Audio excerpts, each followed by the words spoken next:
కూడా ఎప్పుడు ఏ అవసరం కూడా తప్పకుండా నా వంతు సహకారం అందిస్తాం. మీ అందరితో పాటు చర్చ్ కార్యక్రమాల్లో కూడా ఏదైనా మంచి కార్యక్రమాలు ఈ క్రిస్టియన్ కమ్యూనిటీలో మీరు పేదవాళ్ళకి ఏదైనా సాయం చేస్తే కూడా తప్పకుండా నా వంతు సహకారం మీ అందరికీ. ప్రతి సోదరుడికి క్రిస్టియన్స్ ఇక్కడ ఉన్నాయి, ఈ చర్చ్ ఈ కమ్మగూడ సోదరులు మీ అందరికి మాటిస్తున్నా. ఎప్పుడు ఏ సమస్య వచ్చినా సరే నా ఇంటి తలుపులు 24 hours మీ ఇంటికి 5 నిమిషాలు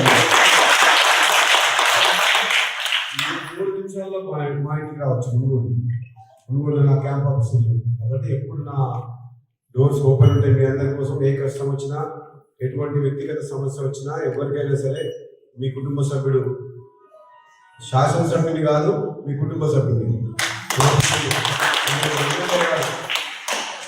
మేము పాలకులం కాదు సేవకులం అని చెప్పి మా గవర్నమెంట్ అంటుంది. పాలకులం కాదు మీ సేవకులం, మీకోసం పనిచేస్తున్నాం. మీరు ఎన్నుకున్న ప్రజాప్రతినిధులు మీ కుటుంబ సభ్యులు మీకు సేవకులు.